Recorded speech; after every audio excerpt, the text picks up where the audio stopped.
dia bukan menipu. Dia menggabungkan sains sukan dengan sains sukan momentum. Dia merendahkan diri dah. Lalu dia ngangkat. Dia membuka kangkang dia tu kan.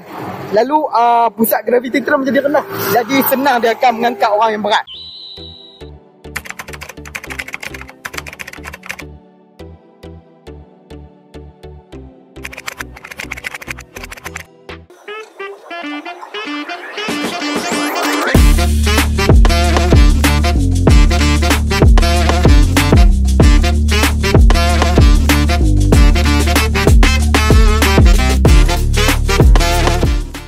Welcome to Terlalu Manis Podcast. So Nas, apa khabar Nas? Alhamdulillah. Macam mana hidup? Life ada susah, ada senang, tapi life must go on. Life must go on. Yes. Speaking lagi Yeah.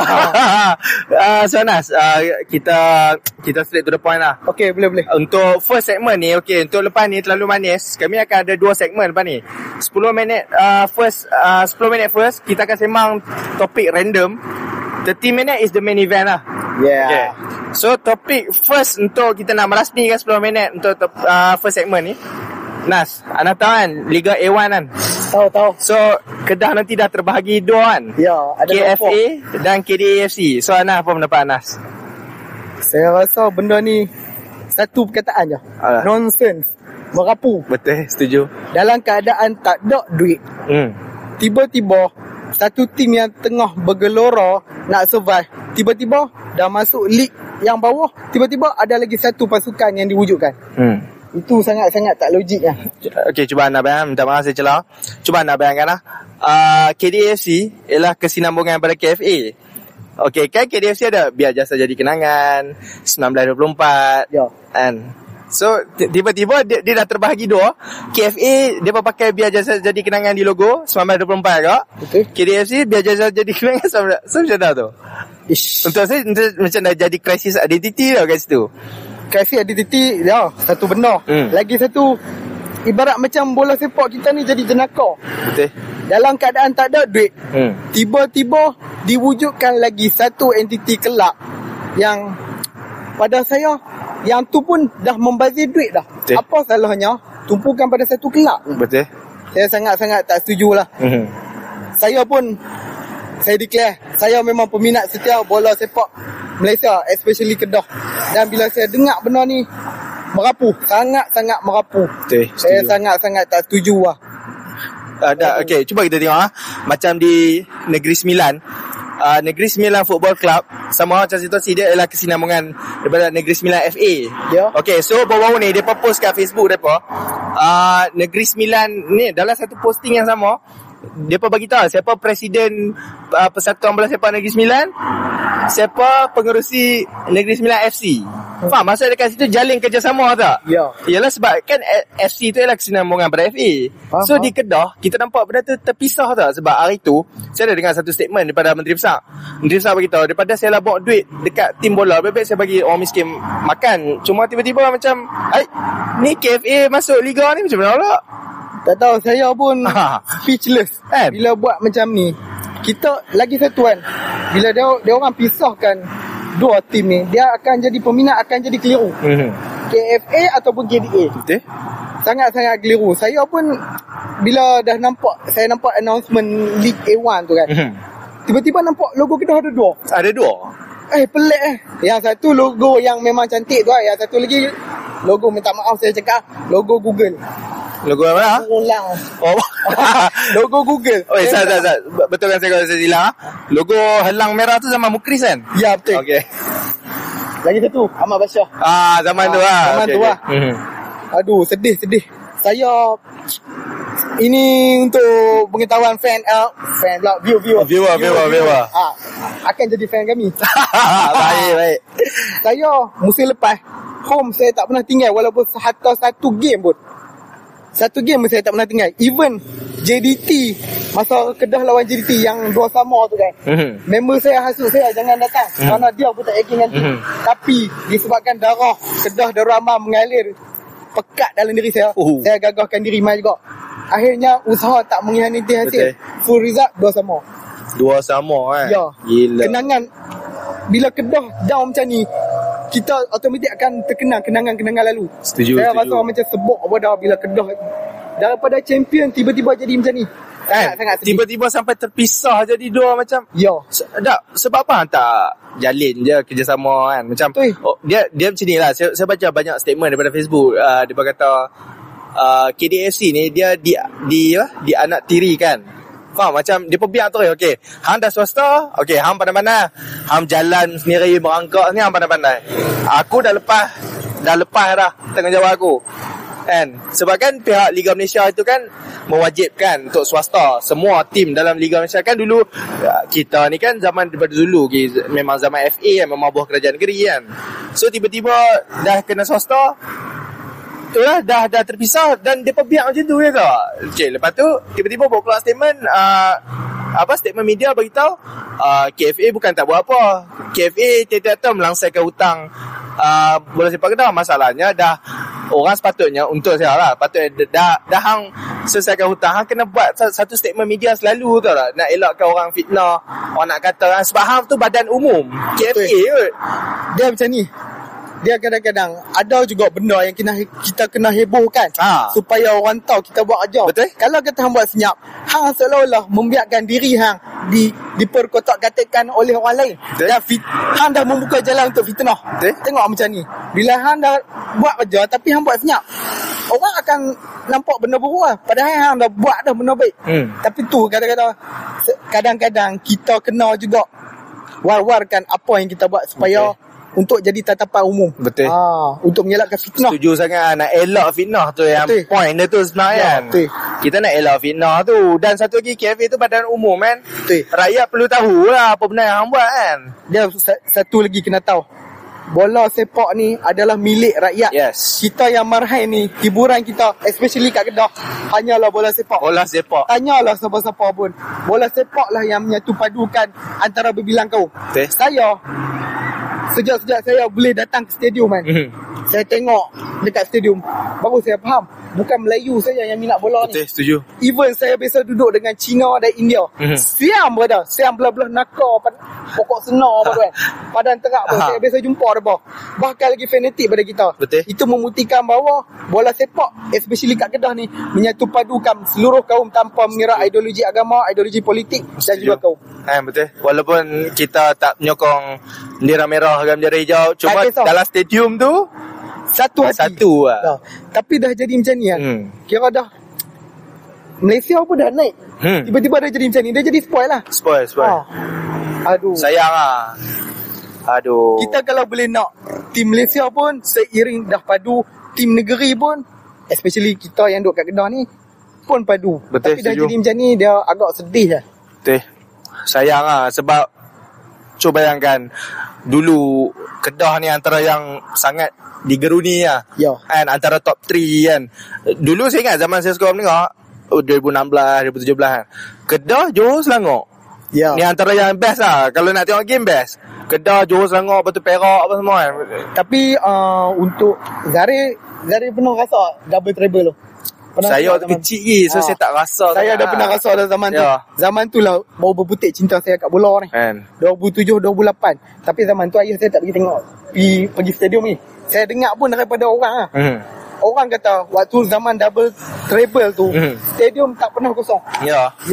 Memang padu. Semua game penuh. Semua game penuh. Kedah lawan Telekom Melaka pun penuh. Apa penuh. Padu tu jangan risau lah double treble tu. Satu memori mungkin lah. Sekarang JDT dah potong dah double treble kan. Tapi kenangan double treble tu kan, bagi saya selaku rakyat Kedah yang pernah rasa zaman tu, setuju. Tak ada galang ganti. Saya nak beritahu yang tu lah. Cuba bayangkan lah, Johor punya level, tak maaf saya terpaksa mencara, Johor punya level gila babi dah. Dia dah quadruple treble lah tu. Ya dah. Dah 10 tahun ni dia makan dia seorang lah. Dominance dia tu. Gila.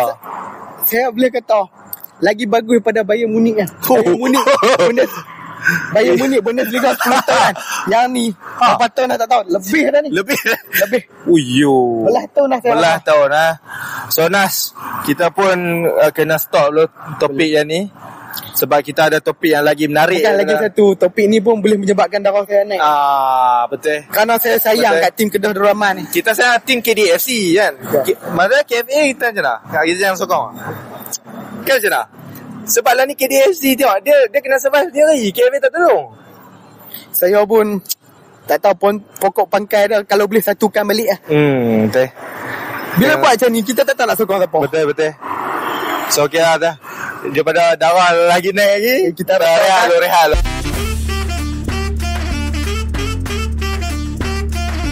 Welcome back to Terlalu Manis Podcast. Okay, this is the main event, bro. Yeah. Main event ni acara yang paling nanti. Okay, Anas, who's your favourite wrestler growing up?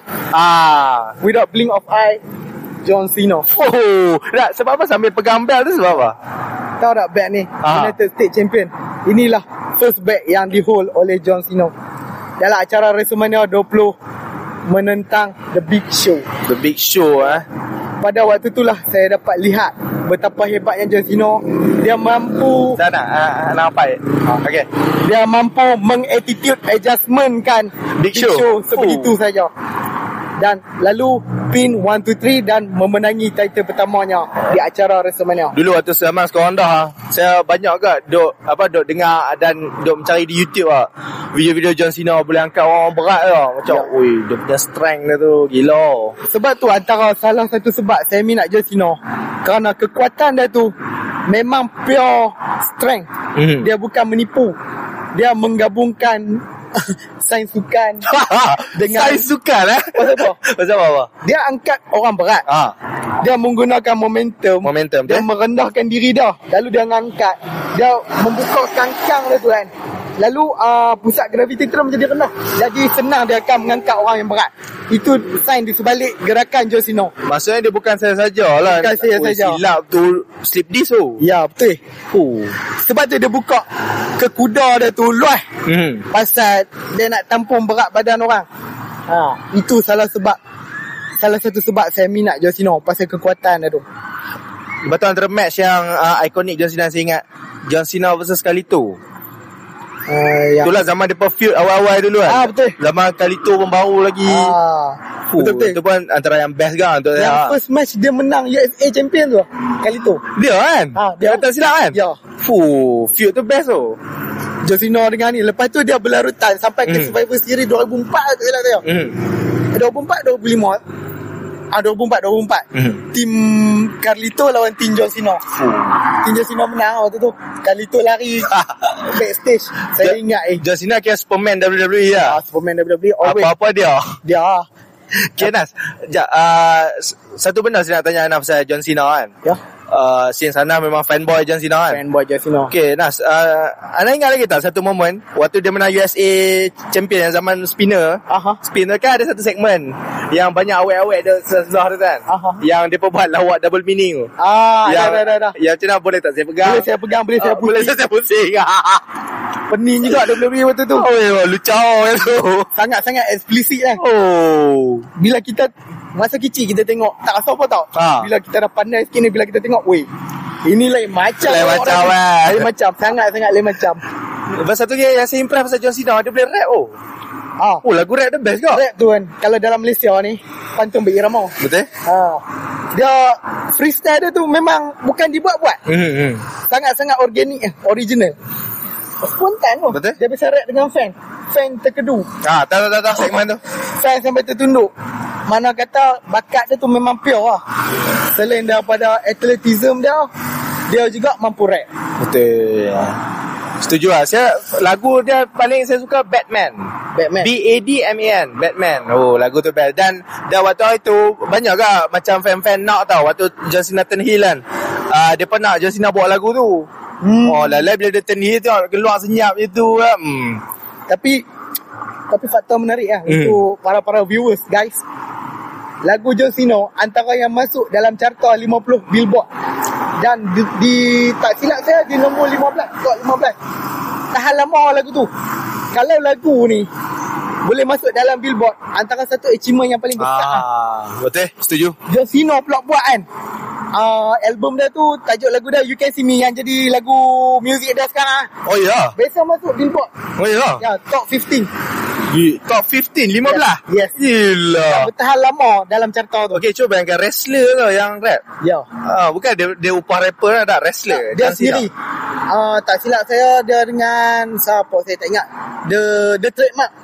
The trademark tu adik dia ke ataupun artis lain lah. Saya tak ingat. Tapi memang padu John Cena ni. Mana kata dia serba boleh, multi talented. Betul, setuju. So satu lagi, saya rasa yang ni pun antara generational feud juga. Dia antara momen dia debut, dia lawan Kurt Angle. Ruthless aggression. Kena penampak. Gila. Satu-satunya wrestler yang dalam debut dia penampak Olympic gold medalist. Kau ada? John Cena. Yang tu antara ikonik. Cuba bayangkan ada satu momen dalam NXT Black Angle.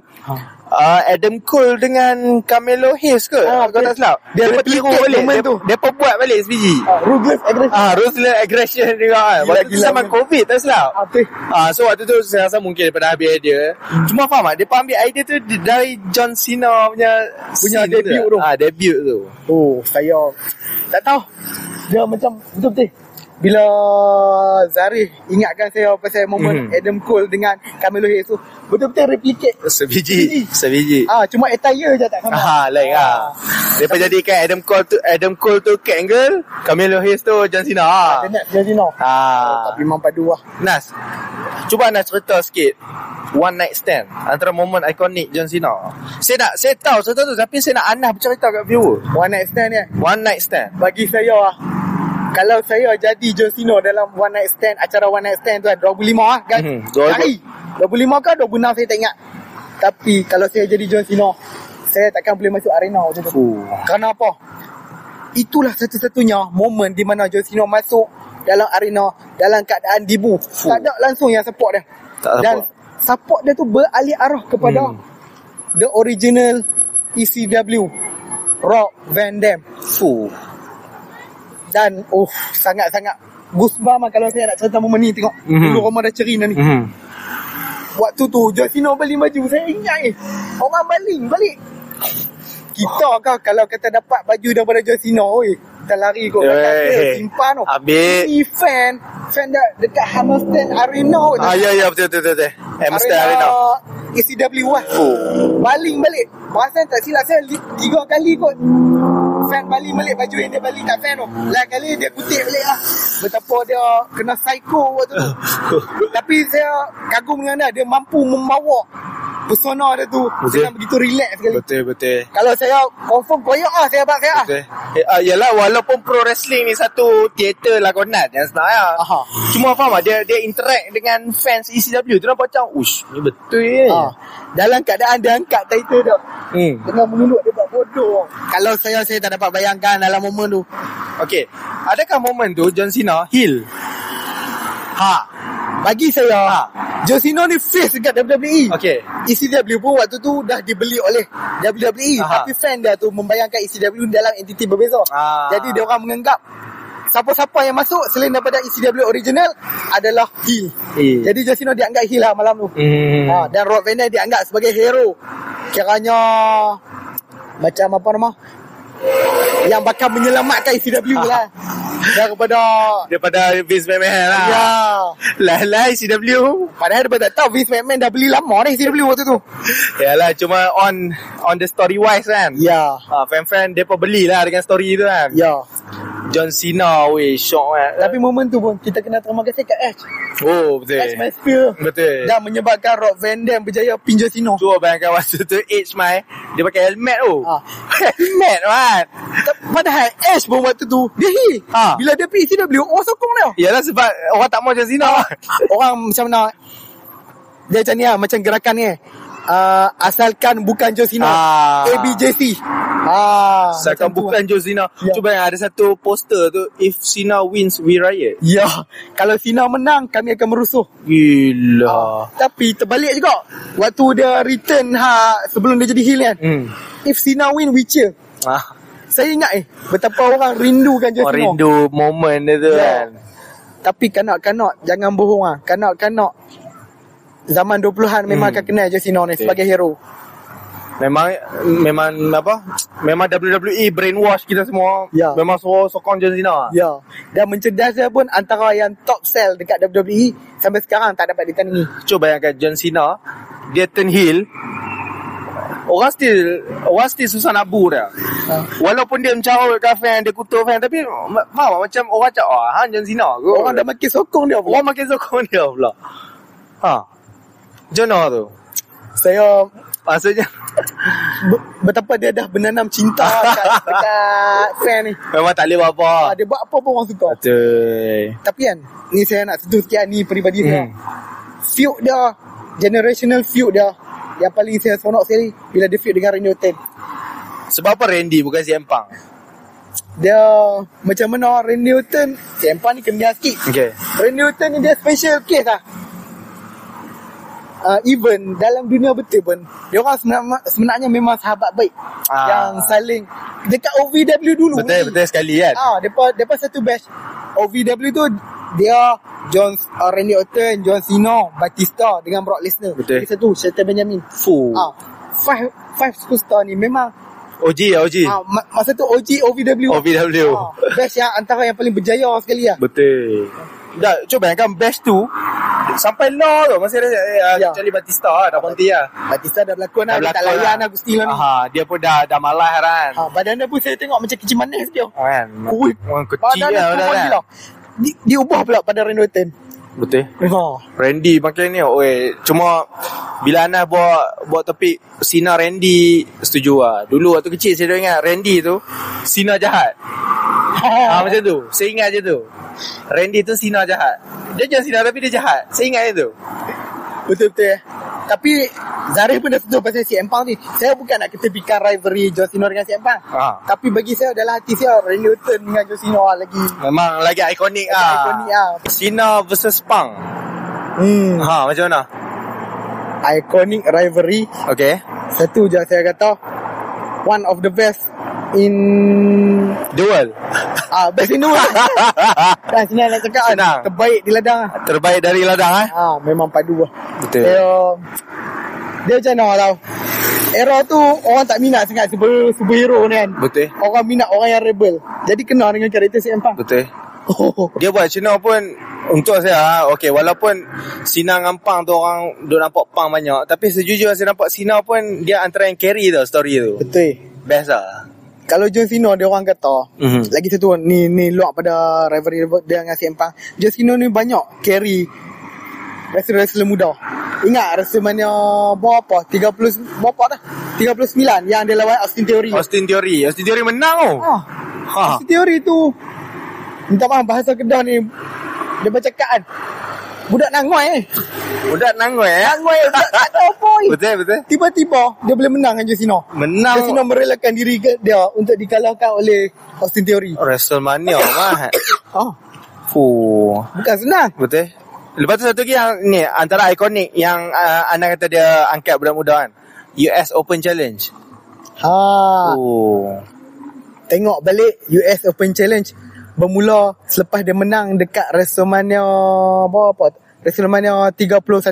Okay. Lawan dengan Rusev. Lepas tu ada Open Challenge kan. Dia buat Open Challenge. Tiap malam Raw tak pernah kata sunyi dengan Open Challenge. Best waktu match tu.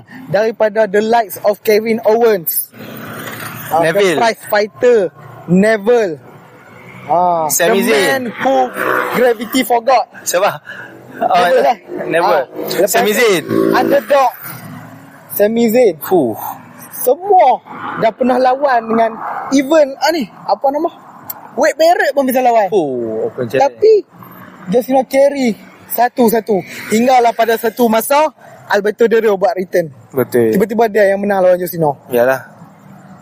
Tapi kita boleh kata John Cena, kita boleh tutup sangkaan bahawa John Cena lah yang menguburkan bakat-bakat muda-muda semua. Ini bukti dia, salah satu dia Open Challenge lah. Betul.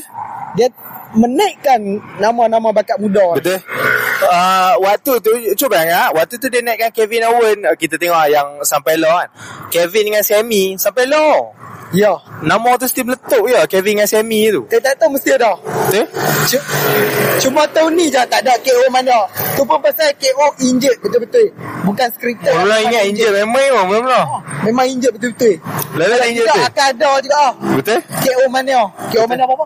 4 tu tak silap. Yang pasti KO Mania. Weh, John Cena lawan KO pun waktu tu. Weh, rivalry tu pun antara shock lah. Cuba bayangkan budak baru lawan OG. Kalau macam tu kan, saya sarankan viewer check balik WWE Pay-Per-View Elimination Chamber 2015. Fuh. NXT Champion KO waktu tu kan. Lawan USA Champion John Cena. Betul? Kevin Owens ni punya kuajak. Dia pijak title John Cena waktu tu. US kan? Angkat NXT Champion. Dan perlawanan tu berkesudahan. Tahu siapa menang? Macam mana? Bukan John Cena menang. KO yang menang. KO menang. Maksudnya John Cena mau mengangkat anak muda. Dan John Cena, dan tak silap saya, match John Cena lawan KO tu, okay, dikatakan antara top list lah untuk menang Slammy Award. Slammy Award. Slammy Award 2015 antara match of the year. Tapi tak menang kat John Cena lah waktu tu. Waktu tu menang apa? Saya tak ingat menang kat siapa. Seth Rollins kot tak? Tak ingat.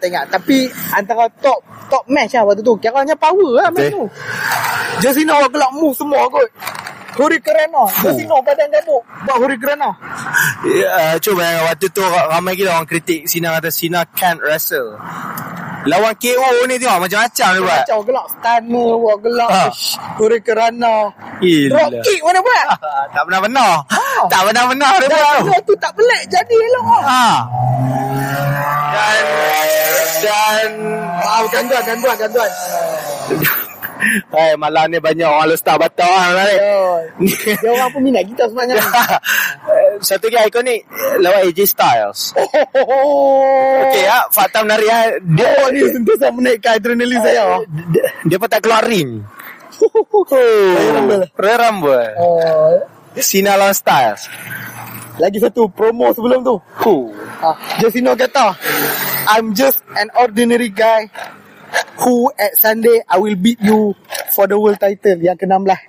Ke-16 ke-15? Ke-15. Ke-15. Match of the year kan. Betul. Padu AJ kan. Dia waktu tu bila angkat rivalry ni waktu tu antara Raja Indie dengan Raja dekat WWE. Siapa yang menang? Betul. Ternyata Raja di WWE lah menang, brother. Yalah macam dah itu kan nak emas. Tak ada apa. Tapi AJ Styles pun carry match. Gila. Dia macam game match tu WWE berjaya membuatkan dua-dua tu kuat. Betul. Walaupun AJ kalah. Tak nampak dua-dua bodoh. Aduh, awak bila angkat pasal AJ ni memang rivalry dia top 3. Yang nombor 3 AJ Styles dengan John Cena. Memang power lah. AJ nanti kita sembang episode lain. Nantilah. Nanti kita sembang AJ. Ya. So okay, favorite wrestler saya pula. Kita ke saya pula. Okay, silakan. Finn Balor. Finn Balor, Prince David. Okay, untuk Anas, saya nak tanya Anas satu soalan. Adakah Anas bersetuju bahawa domino effect daripada Finn Balor tubuhkan Bullet Club dia merubah pro wrestling? Betul lah. Sangat-sangat berubah. Daripada orang tak kenal NJPW, tiba-tiba dengan tertubuhnya Bullet Club jadi fenomena. Betul.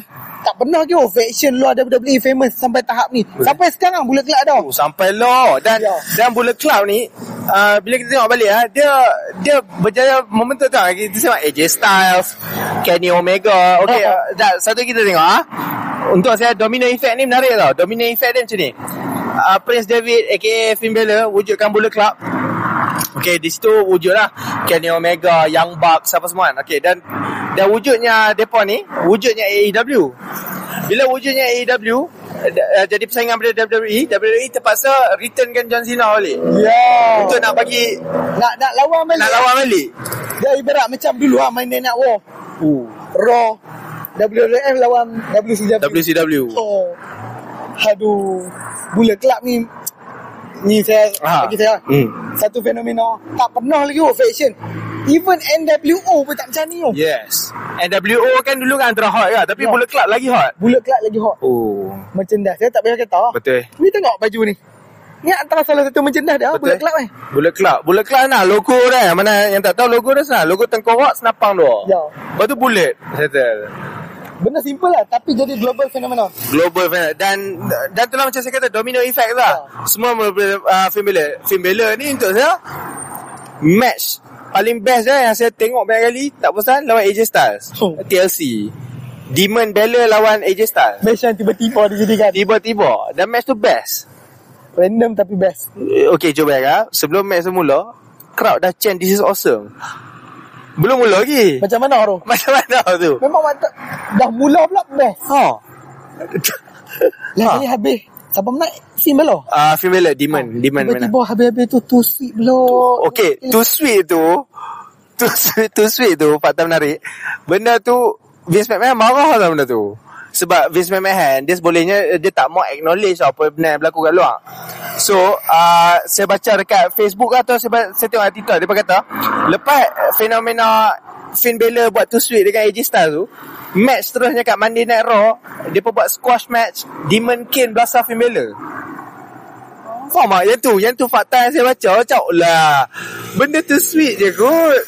Benda Vince McMahon memang tak mau. Vince McMahon ni satu kelemahan satu lah. Dia rasa diri dia je hebat. Dia aja yang paling superior. Dia tak mau cakap ni. Dia rasa dia macam terpaling betul. Saya malah nak cakap ni tapi saya takut. Okay. Kita tinggalkan. Okay, lepas tu Finn Balor lagi ya. Kita kaitkan dengan John Cena. Finn Balor pernah lawan John Cena kan, yang dia pakai spender merah tu. Betul. Antara waktu dia debut di Raw lah. Betul. Dan kau tak salah, saya habis match tu John Cena macam praise Finn Balor, macam angkat tangan Finn Balor. Betul. Macam dia ni dia acknowledge lah. Dia acknowledge dia ni next superstar lah. Breakout ni. Tapi Finn Balor ni saya pun terima kasih kerana masa dia kat NJPW kan. Dia pakai apa nama Prince David. Dia turn heel.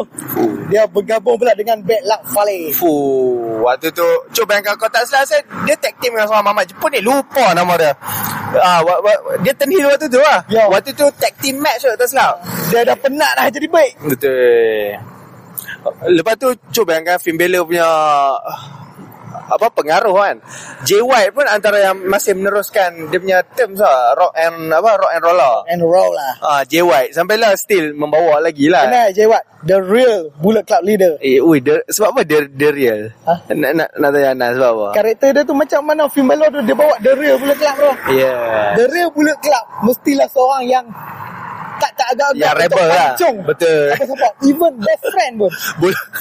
Itulah the real Bullet Club leader. Okay, betul, setuju. Untuk saya Judgment Day ialah Shopee version of Bullet Club. Setuju tak? Sebab storyline Judgment Day pun lebih kurang macam Bullet Club ya. Tikam belakang rekrut. Lepas tu nampak senang di atas, lepas tu pancung. Lepas tu bermula daripada bawah balik pancung. Betul. Itu lah saya dapat.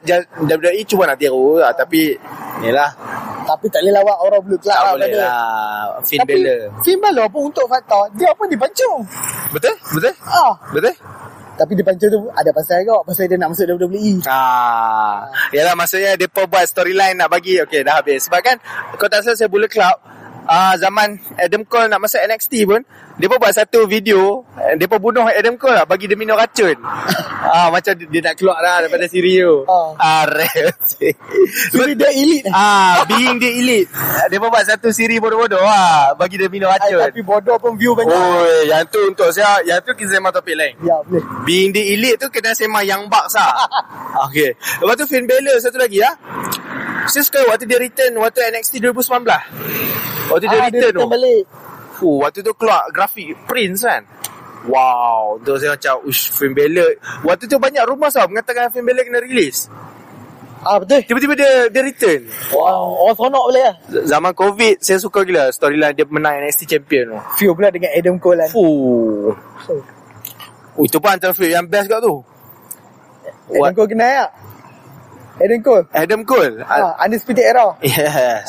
Search balik dalam YouTube. Dan Adam Cole pun kita akan sembang nanti. Nanti. Banyak lagi antara yang mengubah dunia wrestling kan. Waktu dia return kan, lepas tu kan ada satu story kan, dia macam nak join Undisputed Era. Waktu zaman COVID lah. Betul. Lepas tu berlaku Adam Cole betray apa semua bagian. Untuk saya macam bila tengok balik story tu, Finn Balor macam dia macam satu racun. Undisputed Era satu grup. Tiba dia nak join, lala Undisputed Era pecah. Kerana dia. Sebab dia saya cakap, weh, ni macam menarik kan tau. Dia punya influence dia tu kan. Tapi tu lah, mana-mana female P pun dia akan jadi leader. Gula Club pun dia jadi leader. Dia pioneer. Betul. Dia pergi Judgment Day. Daripada Ash jadi leader, tiba-tiba dia yang jadi leader. Dia yang leader. Mana kata dia ada kedaya upayaan untuk memimpin. Satu lagi, sorry lah kalau ni macam kita sentuh badan lah. Badan dia cantik Gila, sorry. Body dia lean gila. Cantik siya badan dia. Body fat dah saya tak tahu apa. 5% dah apa. Gila tu badan dia kan. Sipek dah. Ketul dia flat lah. Memang padu lah. Tapi satu lah momen paling saya sedih. Sebab apa WWE macam tak mau bagi dia rematch untuk Universal Champion ke. Dia patut bragging rights untuk Hawk dia tu dah lama dah. Saya rasa kena pulangkan balik kot benda tu kat dia. Sayang lah. Dia cuba dia 40 lebih lah kot. Dia menang. Dia Grand Slam Champion pun macam kita rasa tak valid. Betul. Macam menang World Champion sehari lah. Sehari berarti injet. Tapi tengok balik jahat kau Sherolin pun. Sebab gaya dia baling dekat barricade luar tu. Wih, terplay out tangan member. Tu lah. Sayang yang tu je. Dia dah capai dah Grand Slam. Okay. Saya tanya Nas. What if Finn Balor tak injured? Adakah dia akan jadi lagi besar daripada Law ni? Maksudnya macam fenomena dia tu, aura dia tu macam mana? Memang confirm lah fenomena dia lagi besar. WWE akan push lah. Dia akan jadi poster boy lah. Yes. Tak mustahil benda tu. Pasal Finn Balor dia ada package. Rupa pun dia dah. Betul. Handsome. Handsome. Badan pun power. Betul. Tu tak cerita Chikaro lagi. Siapa? Chikaro dia dulu Katie Kelly. Serius lah. Ada usaha NXT tu. Tak. Tiba-tiba dia orang berpisah. Dan sekarang Chikaro dia jadi TV presenter dekat Spanyol. Kan betul. Weh, bini dia lawa. Semua lawa. Weh, Zat, dah lah Fai John Cena kan? Ya. John Cena dah kahwin ke belum? Dia kahwin dengan Syarat Zadah. Orang Iran. Zat, dia kahwin? Kahwin. Bukan selama ni dia macam dia memang tak mau kahwin, tak mau anak. Dia sebenarnya contoh dia John Cena ni. Dia dah banyak kali dah kahwin. Ya. Yang pertama bini dia antara sebab yang dia filekan divorce dengan bini dia pasal bini dia minta anak. Dia kalau boleh dia nak hidup ni pasal dia nak dia dengan bini dia nak travel jauh. Lepas tu dia cerai dengan bini dia pertama. Lepas tu dia berputik cinta dengan Nikki Bella pula. Lepas tu Nikki Bella pun minta benda yang sama, nak anak. Betul. Tapi dia kata dia tak mau lagi, dia tak ada keupayaan untuk ada komitmen ada anak. Dan dia putuskan untuk berpisah dengan Nikki Bella. Dan kemudian yang sekarang ni dengan Syarat Zadah, orang Iran Amerika. Sudah, maksudnya awak fanboy ni sampai awak hafal nama bini pun awak tahu hafal punya. Yo, lain macam Saya dapat kajian lah bro.